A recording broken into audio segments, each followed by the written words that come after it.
National Preparedness Month, day 14 and 15. Gay turkeys.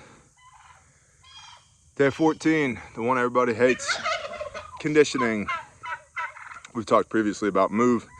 Move is a survival skill. Maybe the most important survival skill, and your ability to move is dependent upon network and intel, but more importantly, your physicality. Conditioning. I know, man, everybody out there's got a backstory, me included. I literally have a backstory. I got 20 bad vertebrae in my back, but been out here making firewood because winter is coming. And so whatever you can do, you need to do it. If you can't run, jog. If you can't jog, walk. If you can't walk, bodyweight calisthenics until you can. Diet's huge as well, and everybody responds differently to diet. So you basically got to figure out what's the equation for you. Diet, exercise, supplementation. Those three things are kind of the trifecta right there. But the ratio of which and what exercise and what diet and what supplements varies from individual to individual. The 4-Hour Body by Timothy Ferriss, highly recommended. It's a good book. But you got to have conditioning. I would submit to you that when the balloon goes up, whatever that means, however you define that, when the balloon goes up, you're going to be doing more physical labor than you are right now. And you're going to be spending more time outside than you have been right now. 98.6, How to Keep Your Ass Alive by Cody Lundeen. Excellent book on hypo and hyperthermia and regulating core temperature at 98.6. Really good book. He talks a lot in there about acclimating as well. What's the big word? Acclimatization. He talks a lot about acclimatization as well. And talks about how your body literally generates more mitochondria the more exposure you have, controlled exposure to the elements outside. That's a big part of conditioning too.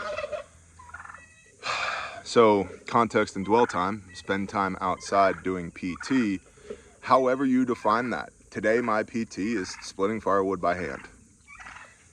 Which brings us to day 15, tools. A lot of people hyperfixate on firearms and kit for SHTF, man. And it's not that those aren't important, but you know, here's some tools right here. An axe and a splitting maul. There's a couple of tools right there. Yeah. Pocket cows. What do you mean by tools? Well, first of all, they're beasts of burden. They can be used for pulling the plow or pulling a cart. Second of all, agriculturally, they're tools because a boy and a girl, when they love each other very much, make more baby cows. These turkeys are tools, right? We think about tool as like made of iron, can use for work, for sure. And you need those things as well. And I would submit primitive tools, not just all the high-speed stuff that isn't going to work due to an EMP or that's going to be fuel dependent. Like, I have a log splitter. It's 25 yards away. I also am a log splitter when combined with a tool made of iron. And I can accomplish PT at the same time as splitting firewood for winter. But also think about tools as a way to accomplish work. How are turkeys tools? Well, they're excellent at decreasing the parasite load that comes from the manure of the sheep and the cows. They're excellent at turning soil and incorporating manure. Ah, there comes the sun. That's what I needed. Back to that whole exposure, hyperthermia thing. They're excellent at turning the soil. They're really good at weeding. Yeah, they pull weeds out of the ground. And in short, they work land and their food. And they make more food. If you have enough boys and girls, they make more food. We had a turkey, I don't know, a month or two ago, hatched out 15 poults, sat on the clutch of eggs, hatched out 15 poults. Of those 15, we still have 10, which is a better than average hatch out rate from, as compared to eggs from commercial hatcheries. Let's go over here in the shade a little bit. It's a better than average hatch out rate as compared to commercial hatcheries. So turkeys are tools. And yeah, you still need your line pliers and your fencing pliers and hammers and saws and axes and pickaxes and shovels and rakes and everything else. Yeah, for sure.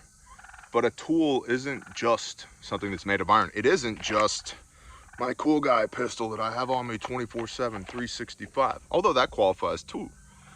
But it's the mindset of how do I produce rather than how do I consume. I could go clear that land right over there. I could. Or I could let the sheep do it. And then I can, after the sheep go through, I can, well, typically what we do is cows, then sheep, then poultry, turkeys. And, oh, so you rotationally graze? Yeah, except they kind of do it themselves, honestly, because what the cows won't eat, and there's a bumblebee right there. What's up, little bumblebee? Another tool, right? Thank you for pollination. Appreciate you, homie. If you sting me, we're gonna have a fight. But you're just a bumble. You're cool. Am I near a ground nest? Back up off me, homie. Typically the cows go through first and they eat what they eat, and then the sheep go through and they eat everything else. The weeds and the brambles and anything they can get their lips around from the ground up to about 5 foot off the ground. Saplings and bushes and everything. And then the turkeys go through and then they do their job. And you know what they're doing? They're weeding the land, they're clearing the land. They're making it easier for me to come in with saws and axes and take down trees if I need to. They're reducing the parasite load. They're reducing the insect load. They're doing a whole bunch of work, tools. And so yes, you need the AR-15 and the SOE tactical, Minuteman chest rig. You do. And you need your Refuge Medical IFAC. You do, for all the reasons. And then you need your, 2-man felling saws and bucking saws and axes and shovels and rakes and pickaxes and digging bars, Johnson bar. Oh my gosh, Johnson bars. You need all those. But you also need a way to produce, and then you need the physicality to be able to sustain that production when there is no air conditioning, the gas stations don't work, Apple Pay doesn't work, the internet is down, there is no commo, which means there's very limited intel, the water doesn't work, the sewer doesn't work. You're gonna be doing more work outside, and that's gonna require PT and tools. Days 14 and 15, National Preparedness Month. Please share this show. YouTube algorithm is completely jacking with us right now. I appreciate y'all. Shalom.